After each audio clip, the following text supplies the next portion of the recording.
I've been a wildlife biologist for about 2 years now.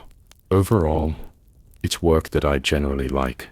The hours are long, and the pay isn't something to write home about, but it feels good to contribute to conservation efforts and just live with nature in relative peace. Even so, I will never forget how I started with the Wildlife Service and the unsettling, almost terrifying process that brought me to this point. My journey into this began after I had abruptly dropped out of my master's program. A notoriously difficult professor, infamous for his 70% failure rate among graduate students, had systematically undermined my research grant and scholarship prospects. His required field study, a cornerstone of my specialization, proved insurmountable. After 2 grueling, soul-crushing attempts, the university revoked my grant, and the scholarship program withdrew their backing completely. I was left utterly stranded, no job, very little money, and facing the palpable disappointment of my parents, who couldn't comprehend how I could fail such a crucial academic undertaking. The quiet, confining walls of their home seemed to press in on me, both physically and emotionally. I was desperate for escape, for purpose. I desperately needed a job, and I needed it quickly. But the advertisement for this particular position should have been a glaring red flag from the very beginning. I still vividly recall what it said: wanted individuals looking for immediate hiring, offering full-time employment after a 3-month probationary period with the wildlife department. Must be willing to live in a remote wilderness area during the probation period. Serious inquiries only. All I truly registered at that desperate moment was the promise of full-time employment and the allure of living in the wilderness. So I immediately called the number on the ad and learned that they miraculously had 1 spot left. They said they would be delighted to set up an interview for the very next day. So the next morning I was waiting outside Ranger Chief Miller's office at 8 a.m. sharp, dressed in my best, most practical outdoor gear. Ranger Chief Miller pulled up about 5 minutes after 8 and offered a curt nod when he saw me. He's an imposing figure, easily 6 feet 3 inches tall, with a neatly trimmed beard and a bald head he kept uncovered, even in the morning chill. I remember feeling a distinct nervousness as I sat there, watching him meticulously pore over my somewhat unconventional resume. "So you want to be a wildlife biologist, is that right?" he began, his voice gravelly, but not unkind. Ari gave a slight shrug, attempting to appear nonchalant. "I suppose. The work seems interesting, and I have to do something constructive with my time." He merely nodded, his gaze still fixed on my sparse application. "Do you know anything about the program we're running out here? You essentially sequester some of us in a remote cabin for 3 months and observe if we crack under the pressure from the sound of it," I replied, trying to inject a bit of humor into my answer, though my heart was pounding. He let out a low chuckle, but it never quite reached his eyes, which remained sharp and assessing. "Something like that. Have you spent a lot of time in the deep woods?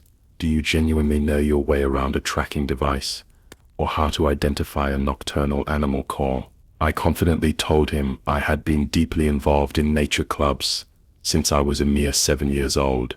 I had gone on numerous research expeditions with my university peers, and often camped in national parks since high school. In truth, my friends and I would simply drag our camping equipment deep into the woods and mostly goof off, treating these trips as an elaborate excuse to hang out, observe nature casually, and generally get up to some harmless mischief, as college students often do. It was, in retrospect, a small miracle that we hadn't stumbled into any major trouble yet. But at least these experiences had inadvertently equipped me with some working knowledge of how to conduct myself in the wilderness. I knew enough to proficiently set up proper camera traps, identify basic animal tracks, accurately use a compass, and handle the other essential skills my studies had, thankfully, imparted. Ranger Chief Miller at least seemed impressed enough with what I had articulated. He told me to report back to this very spot in precisely 1 week to commence my assignment. A week later, with a single, tightly packed bag, I was pulling into the gravel parking lot of the main lodge. There were now 4 other vehicles already present, subtly hinting at the presence of others. A small group of individuals, appearing to be roughly my age, were casually gathered near the main lodge building. These, I realized, would be my housemates and colleagues for the next 90 days. I figured I should approach them and get properly acquainted. They looked up with varying degrees of curiosity as I walked purposefully towards the lodge. A tall, athletically built guy, who looked every inch a seasoned hiker, came forward with an easy stride to shake my hand. That was Ben, who would eventually, and quite naturally, become our de facto leader. When I shook his hand, he had the good grace not to try and crush my fingers, which I appreciated. He offered a genuine, welcoming smile, and kindly offered to introduce me to the others. Liam was lanky and quietly reserved, with his dark hair neatly tied back. He offered a small nod as Ben made the introductions, adjusting his glasses thoughtfully before extending a polite hand for me to shake. Sarah smiled warmly and gave a friendly wave as she sat comfortably on one of the sturdy wooden benches they had placed outside. She was petite, just 5 feet tall, and her blonde hair was meticulously pulled into a neat, practical braid. Chloe was as dark-haired as Liam, but considerably less approachable, exuding an almost palpable air of aloofness. She offered a limp, reluctant hand for me to shake and snatched it back, just as quickly, as if touching me was an imposition. Perhaps I mused, she would warm up with time. Ranger Chief Miller emerged from the lodge a few minutes later, his presence commanding attention.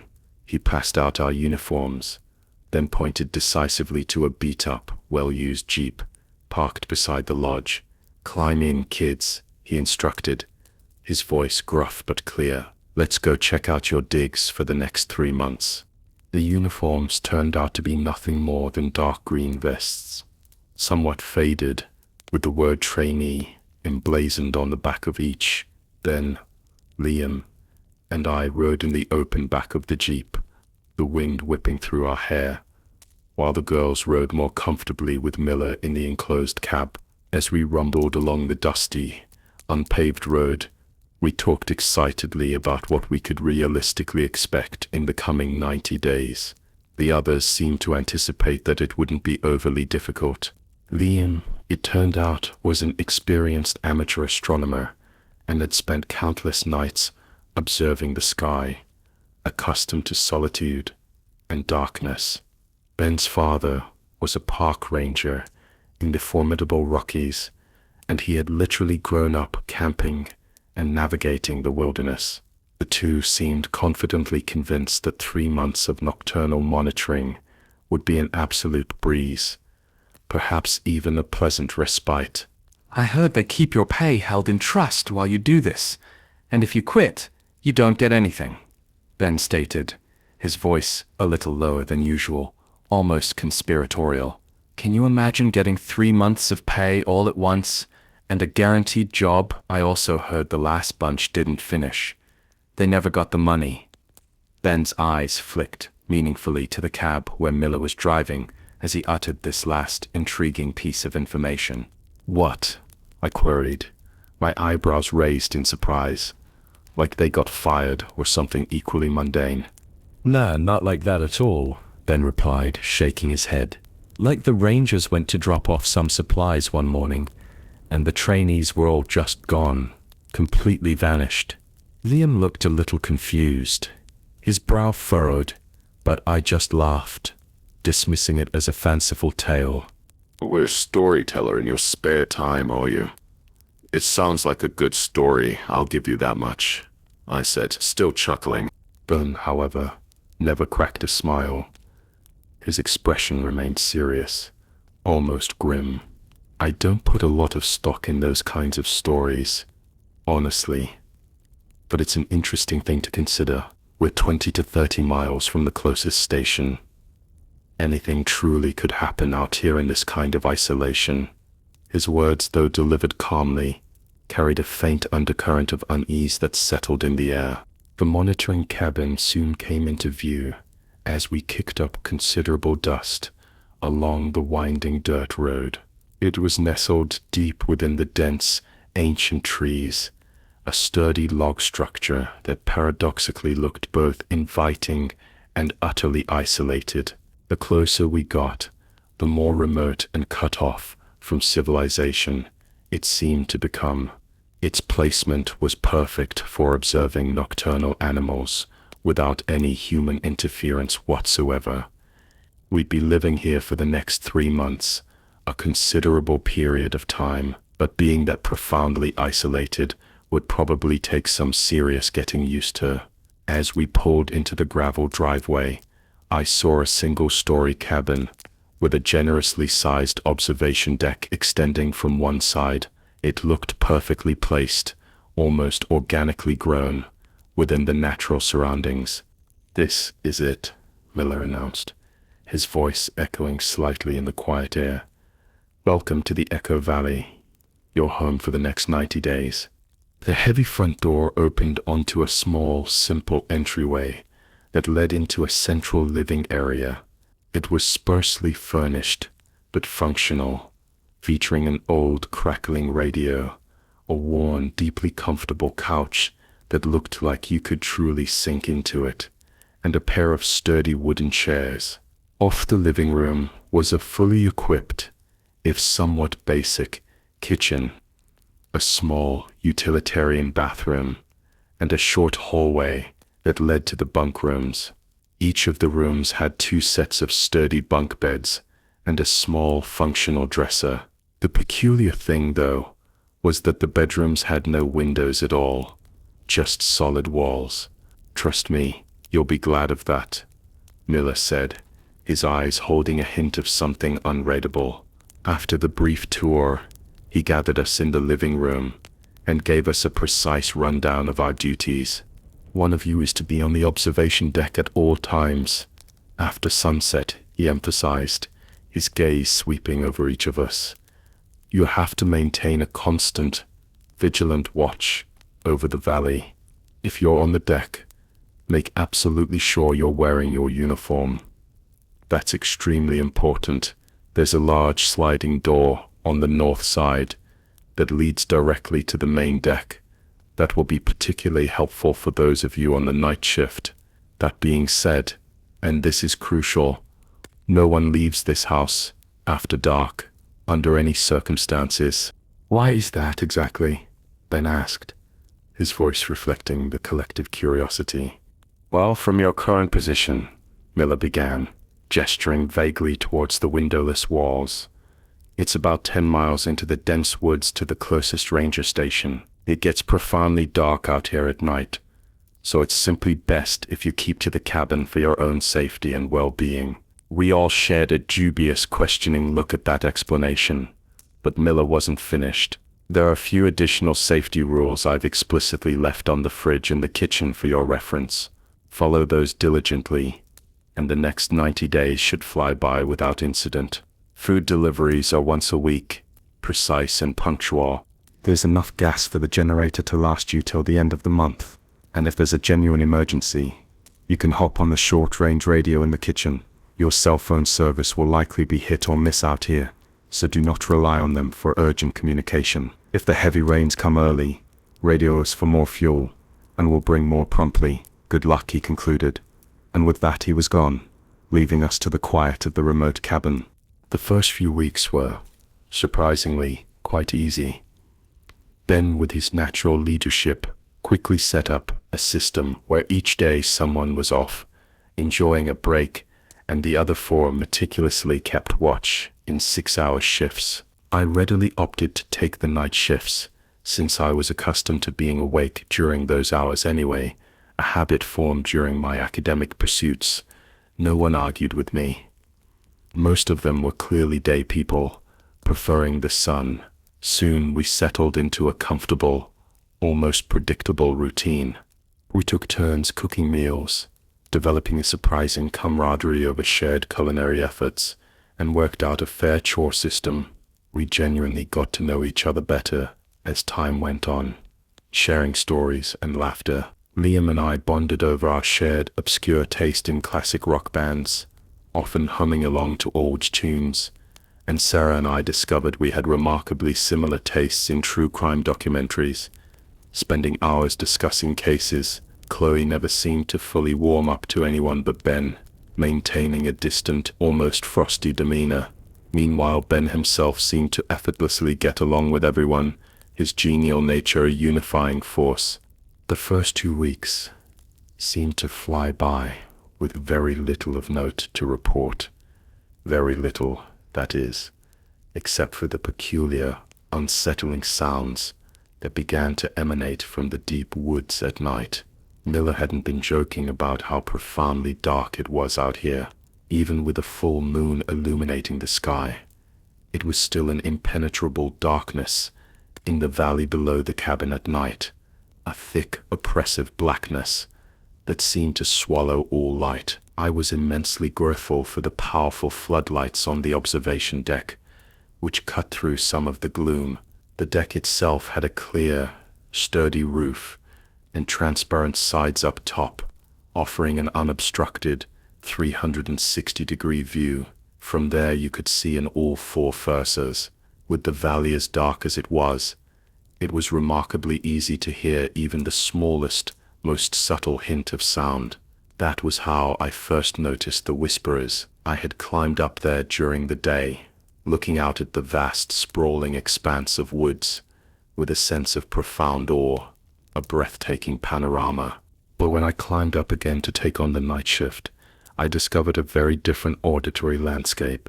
It was like listening to the very breath of the forest, soft and inherently dangerous, in the complete absence of light. I walked to each corner of the deck for the first few minutes, just listening intently for the familiar calls of nocturnal animals.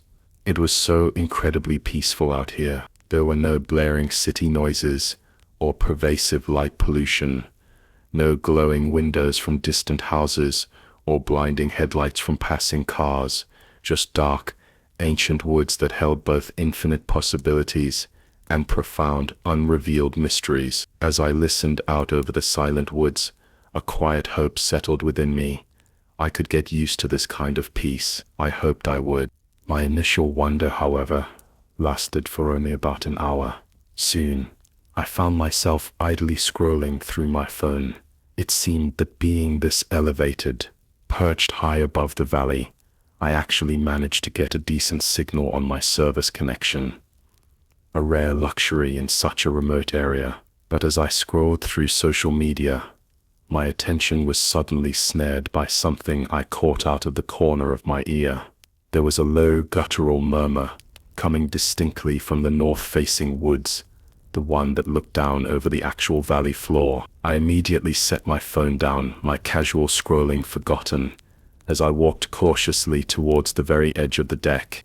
It was like a low, resonant hum moving through the forest with measured, unnerving rhythm, though the tone was undeniably unsettling, profoundly disturbing.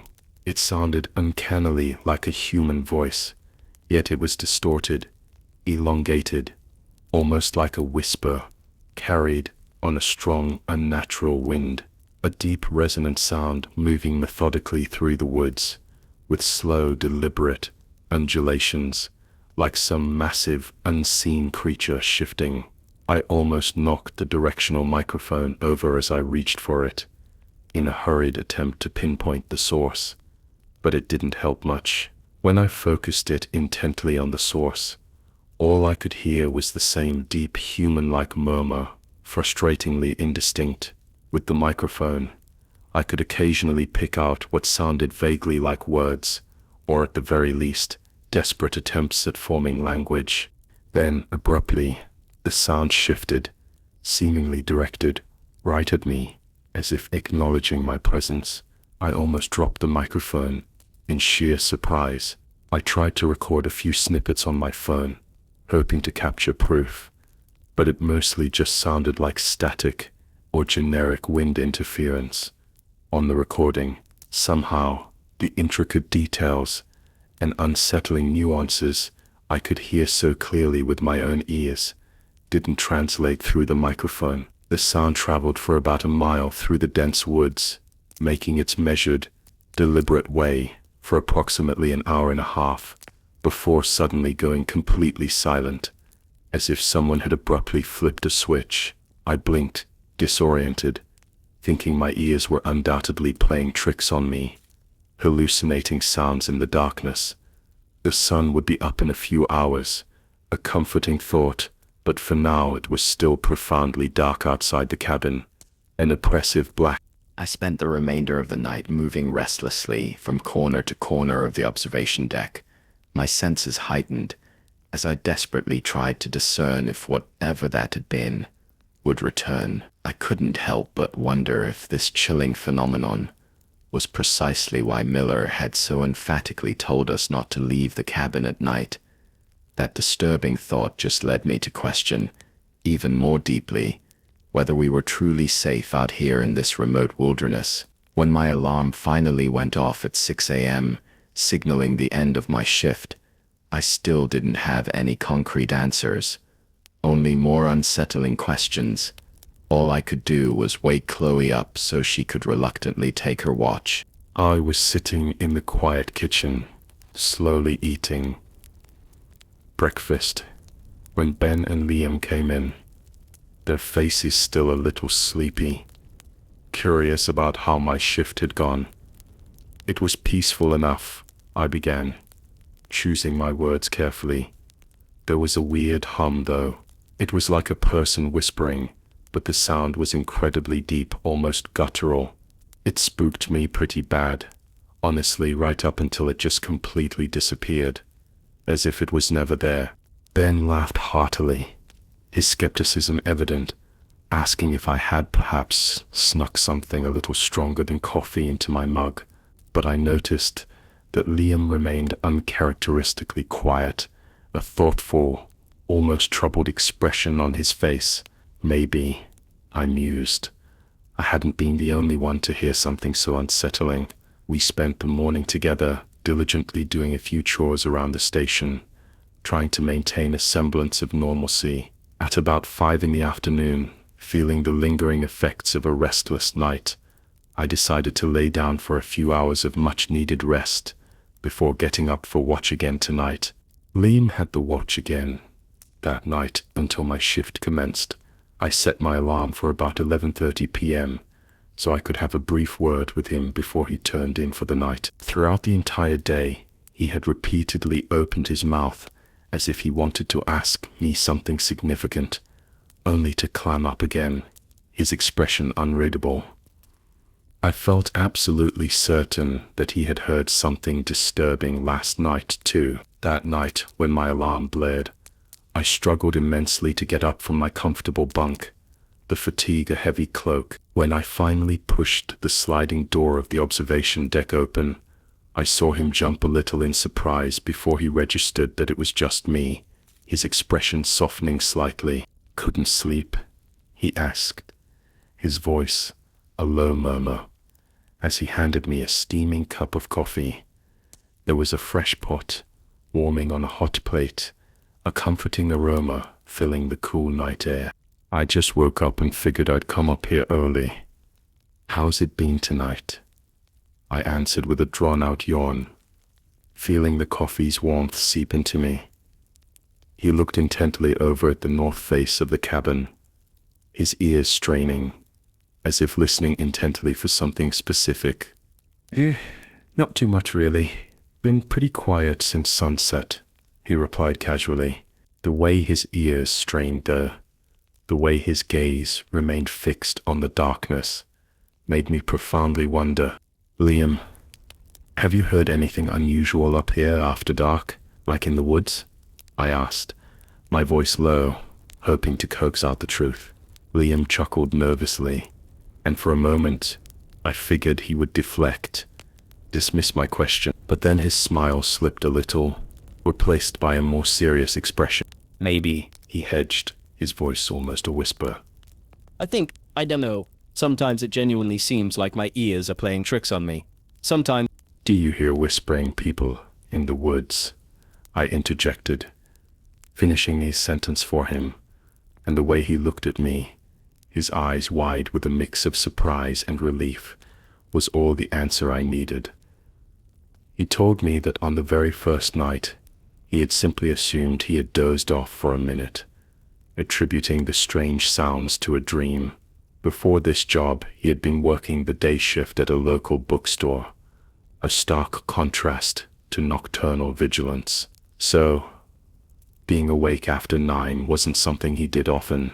When he had blinked and the whispering figure was gone, Liam convinced himself he had dreamt it all.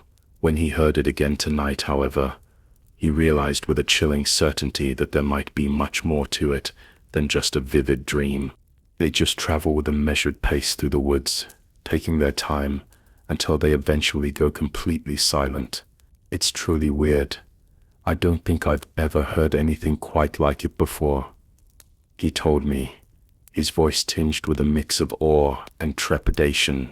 We talked for a little more about the peculiar sounds, sharing our limited observations and theories, and when he started yawning more and more, his exhaustion palpable, I kindly told him to catch some much-needed sleep and let him get to bed. I heard the whisperers again that night, and this time, to my growing unease, I wasn't alone in hearing them. When the low hum abruptly blinked to life, I turned away from the south window, my attention immediately drawn.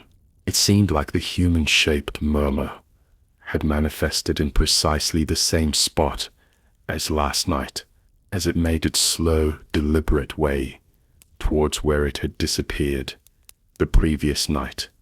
Another distinct hum came to life, a new presence. It was a little deeper in the woods than the first, but it still made its measured, purposeful way through the trees towards whatever unseen destination it was traveling to. I couldn't help but wonder why they didn't stir the forest animals as they traveled. The path they left behind was always eerily silent, devoid of any rustling or startled chirps.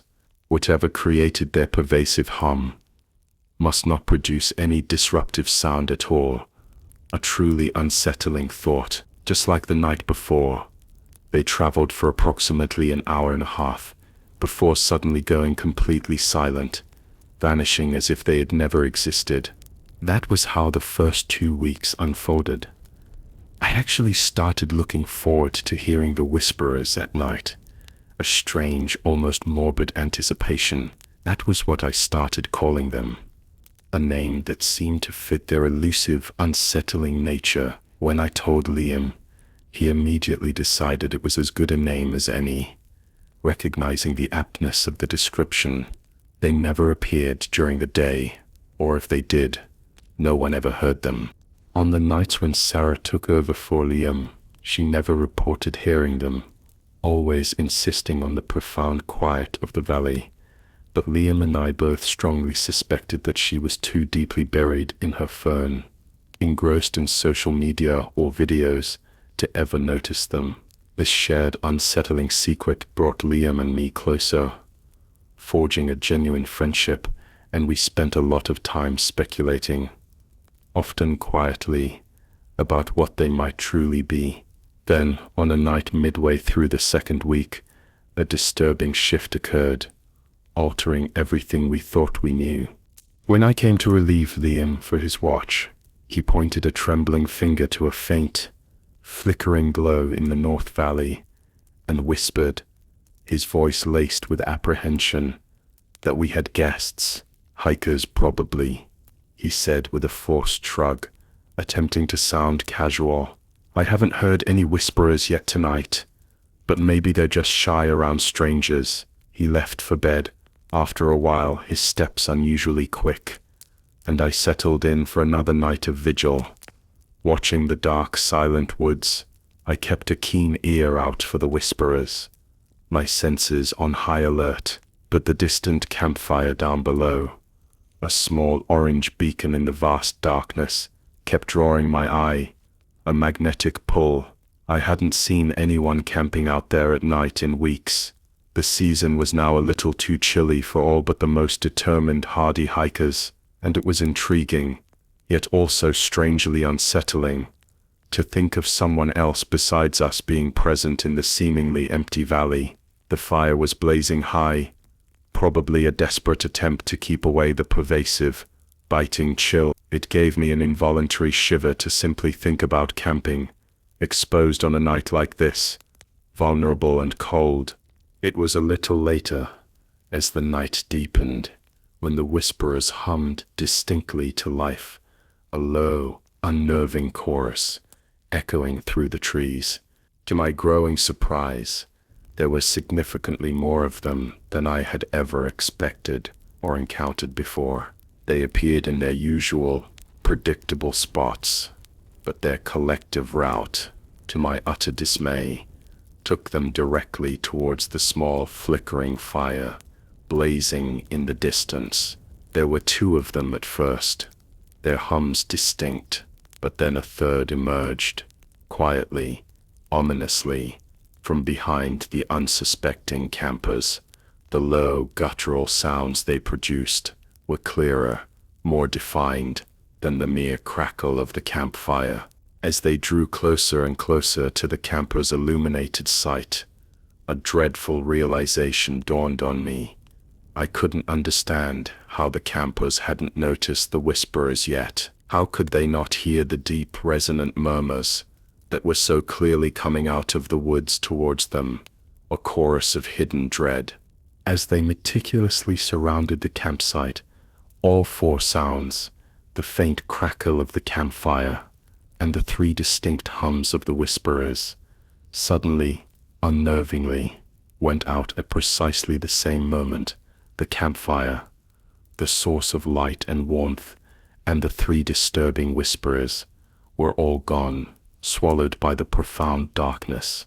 I was left staring into an impenetrable void, utterly alone with my racing thoughts. After a few minutes, my hand instinctively reached for the short-range radio on the small table by the sliding door, my fingers trembling slightly. I double-keyed the microphone, as we'd been meticulously instructed to do, in case of emergency. Dispatch here. Go ahead, Cabin 4. Ranger Chief Miller's familiar, yet now slightly distorted voice crackled through the radio, a welcome if static-laden sound. I thought frantically about how to begin, how to coherently explain the inexplicable, before finally deciding on simply telling them what I had clearly witnessed and heard. Yeah, I have a campfire in the valley, about 10 to 15 miles from the cabin, and it just suddenly went out. I reported, my voice surprisingly steady, despite the internal turmoil. Miller went completely silent at that, a pregnant pause hanging heavy in the air. Yeah, no one is supposed to be in the valley after dusk. That's park policy, strictly enforced. Sounds like you've spotted some unauthorized campers or something. Can you confirm how many there were, and their general location for our records? No clue on the numbers, I admitted, my voice strained. I looked frantically at a map on the table, trying my best to estimate their precise location by the feeble beam of my flashlight. But they were near the North Basin when their fire abruptly went out. More silence, a longer, more unsettling one this time. When Miller came back on the line, there was a subtle but distinct change in his voice, a deeper, more serious tone. All right, roger that. We'll send someone out at first light to check it out thoroughly. If you happen to see their fire pop up again, let us know immediately. It's been incredibly dry lately, and a wildfire this late in the season could be pretty catastrophic. Dispatch out. I didn't see the fire come back for the rest of the night. A silent, dark void in the valley.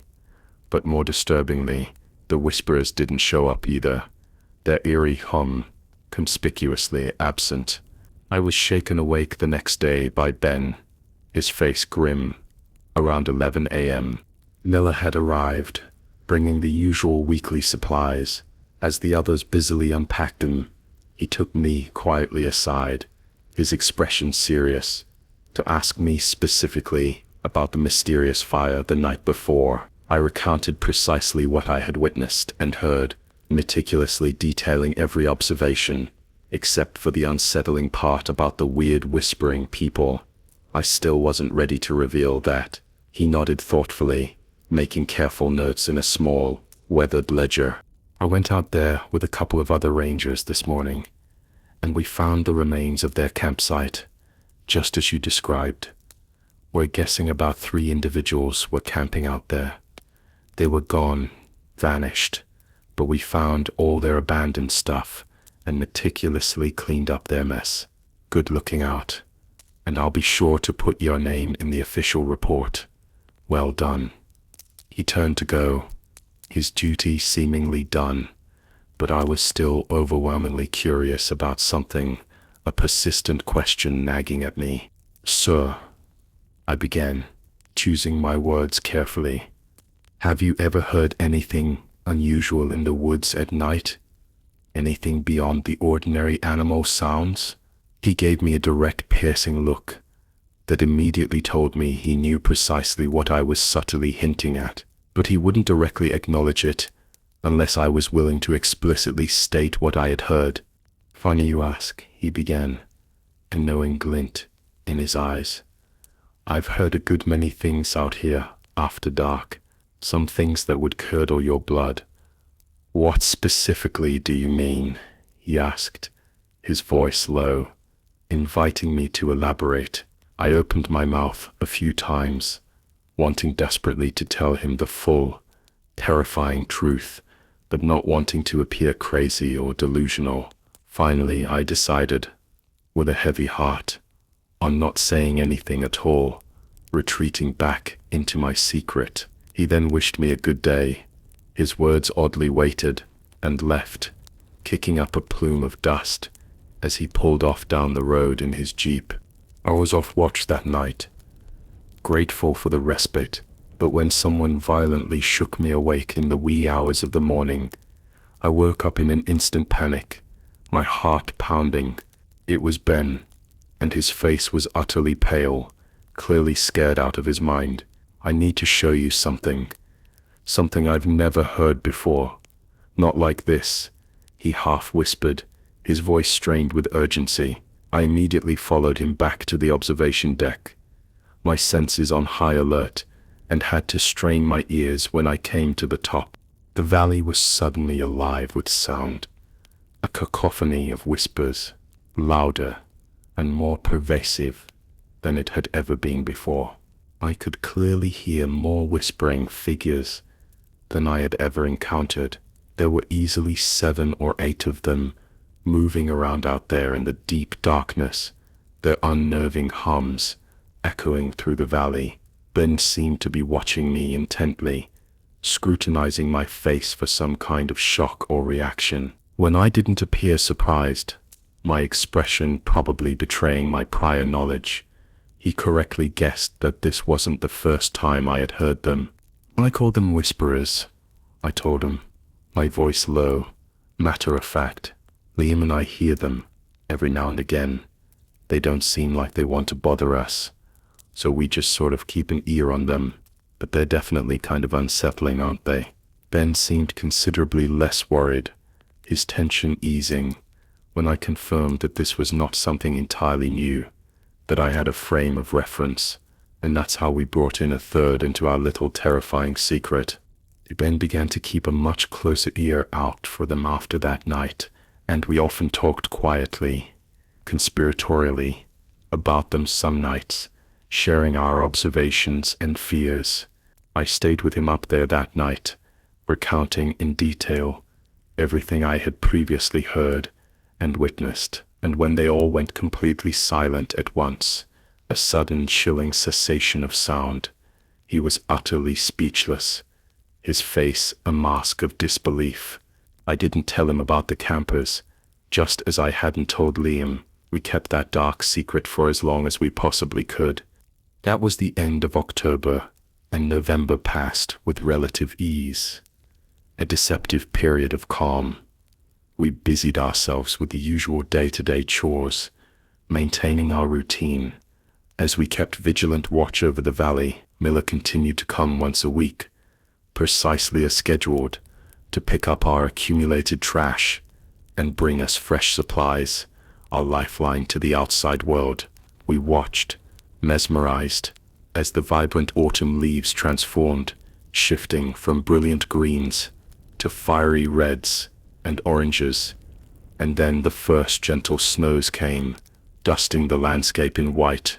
Right around Thanksgiving, the valley quickly transitioned from a vibrant fall landscape to a stark, barren, wintry one shortly after, its beauty now stark and cold. We were specifically instructed to keep a special ear out for unusual animal behavior this time of year, as the changing weather often profoundly affected wildlife patterns, making them unpredictable, and as the snow began to slowly melt, revealing the damp earth beneath, I noticed the valley wasn't the only thing changing, becoming more menacing. We began to realize, with growing alarm, that the whisperers were steadily getting closer. It began as a sort of migration, a creeping approach from the distant valley floor. They always burst to life, their hums beginning around the same general area as they had the day before. But now they were appearing closer and closer each successive night, their presence more palpable. By early December, there were significantly more of them than there had ever been before, their numbers increasing with each passing night. I was now hearing 15 to 18 of them make their measured, chilling way towards us every single night.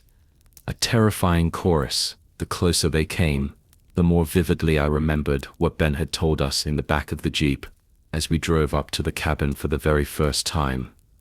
The Rangers went to drop off supplies one morning, and all the previous trainees just inexplicably disappeared. Perhaps, I thought, these weren't just fanciful stories after all. Perhaps they were grim, whispered truths. The next day, my unease growing to a critical level, I pulled Liam and Ben aside, away from the others, and solemnly told them what I had heard and what I had realized. I've noticed it too a few times, Liam admitted, his voice quiet, his usual cheerfulness absent. But why come after us now? We've been here for 2 months without attracting their direct attention. What's so special about now? What has changed? Who knows, Ben said, Attempting a shrug that lacked conviction. Maybe they're just curious about us, checking us out. Yeah, I thought grimly. Just like they'd been curious about the hikers last month, a thought that sent a fresh wave of dread through me. We decided it still might be a good idea, a necessary precaution to let the others know, to warn them that, predictably, went about as well as expected. Sarah and Chloe looked at us as if we were completely nuts, their expressions a mixture of disbelief and amusement, and then Sarah just laughed, a light, dismissive sound that grated on my frayed nerves. She reminded us, with a saccharine smile, that Halloween had been over a month ago, and it was a little late in the season for spooky stories, she said, clearly implying we were making it all up. When we desperately tried to convince them, our voices earnest, that it wasn't a joke, that it was a real and present danger, Chloe merely rolled her eyes at us for daring to wake her up on her precious day off, and promptly went back to bed, pulling the covers over her head. Sarah looked pointedly at her watch, and with a patronizing tone, reminded us to get some much-needed rest before tonight's shift. We simply shrugged, a collective gesture of resignation. We had tried to warn them. With any luck, we futilely hoped nothing would come of it anyway. As Christmas, with its festive veneer, crept closer, and the inevitable end of our 90-day watch period loomed, the whisperers continued their relentless, unsettling approach, drawing ever nearer. More of them were showing up now, their numbers increasing seemingly every night. and their collective hume, their low guttural murmur, was now so incredibly loud, so pervasive, that it would be difficult for anyone to doubt their undeniable existence, to dismiss them as mere figments of imagination if the bedrooms had any windows. I was starting to wonder about that too, a cold suspicion forming in my mind. How long have the Rangers known about this phenomenon? What precisely do the Rangers know about these creatures, these whisperers, that they aren't telling us? The pervasive sound from the whisperers would be easily audible from the front porch if anyone were to foolishly stand out there after dark, unprotected. Then, on Christmas Day, with its surface of peace and joy, they decided, with chilling synchronicity, to finally make their move. We had eaten exceptionally well that day, a feast for the senses. Despite the underlying tension, Miller had thoughtfully dropped off a perfectly roasted turkey and a selection of delightful holiday desserts, a small comforting gesture. Ben had even playfully wrapped a couple of pine cones in crumpled newspaper, handing them out as a joke, eliciting a few weak laughs. Liam was on the early night shift, diligently keeping watch, but when I climbed the ladder at 11:30 p.m. to relieve him, Liam's face was etched with deep worry, his eyes wide with apprehension. I could immediately hear why. The hum was overwhelmingly louder than it had ever been before, a deafening symphony of sound emanating from the surrounding whisperers. You could hear them now from every single side, a terrifying, all-encompassing presence. They were boxing us in, surrounding the cabin completely, and there was no telling, no way to predict what they were going to do next. I think, Liam said softly, his voice barely a whisper, strained with fear, "I'll sleep on the floor up here tonight. I honestly don't think I'll be able to sleep, knowing they're literally right outside the house, so close." I nodded in agreement, feeling about the same profound level of fear and unease. As the night slowly wore on, the whispering figures came closer and closer, their guttural hum resonating through the very structure of the cabin. Finally, with a sudden desperate surge of courage, I shook him awake and told him, my voice urgent, that I was going to warn the others to get them up here. If we can get everyone up here on the observation deck, maybe we can hunker down until the first light of dawn. The Rangers must know some way to stop them, some secret. But that's when something violently shook the entire bottom of the cabin. A jarring, terrifying impact. I cautiously opened the hatch and immediately heard a low guttural growl, deep and primal, spilling into the house at the very base of the ladder. A sound that chilled me to the bone. The sound was so utterly deafening, so profoundly overwhelming, that I had to instinctively cover my ears against its brutal assault, and when I heard it echoing, distorted and menacing, at the very bottom of the hatch, directly beneath us, I slammed the trapdoor closed with all my might and frantically locked it, securing the flimsy bolts. There was persistent, rhythmic banging from the trapdoor, a terrifying assault. Something pushed at the lid with such immense force that it splintered, groaning under the pressure, but miraculously, nothing came through. We desperately tried the radio, but all we got was maddening static, a cruel silence. Liam and I took up what few improvised weapons we could find.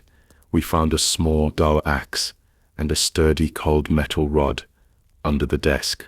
Our only defense. We held onto them, our knuckles white, the entire night, our eyes wide with fear.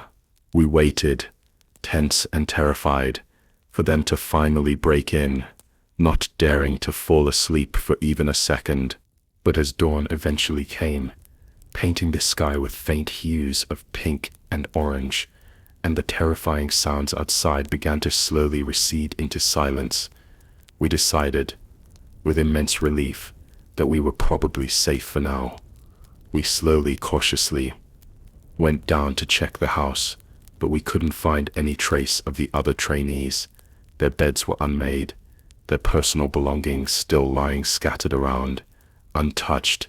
It was as if they all simply got up that morning and went on an impromptu, vanished hike. There were no signs of the whisperers either, no lingering presence, no signs of a forced break-in, or any struggle at all.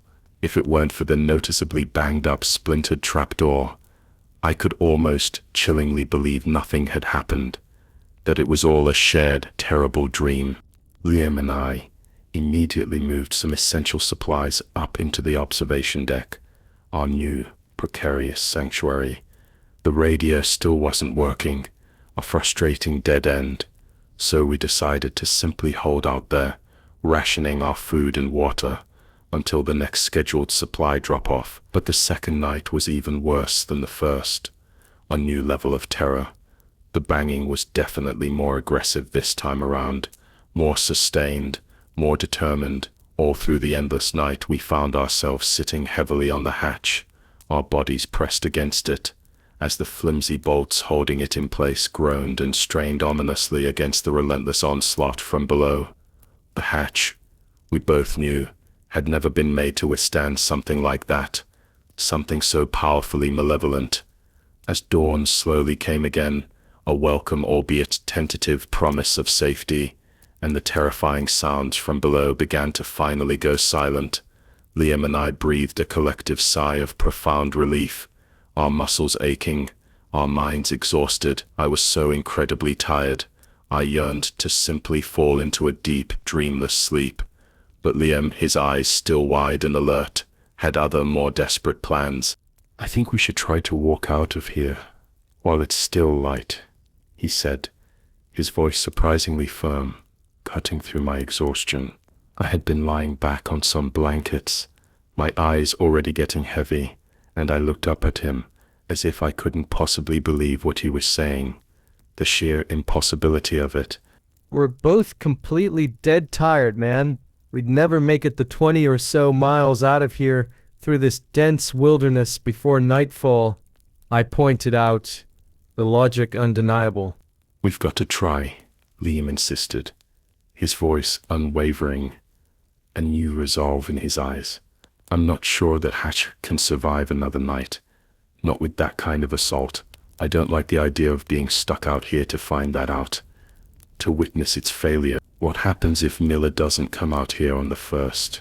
What if all of this, all of us being here, was just him feeding us to these things, keeping them conveniently contained in the valley, away from civilization?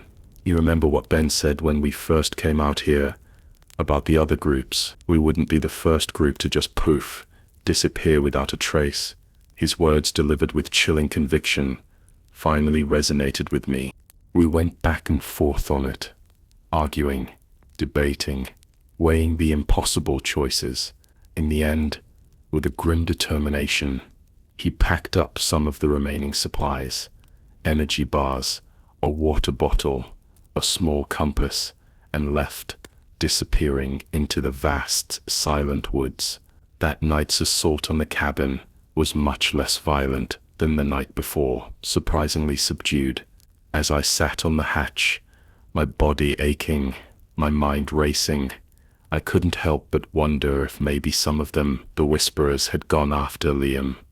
I hoped, with every fiber of my being, that they wouldn't find him, that he would somehow escape. I hoped, but deep down, I think I knew, with a crushing certainty, that they would. I stayed in the cabin, alone, for another 4 harrowing days and nights, the silence amplified by my solitude.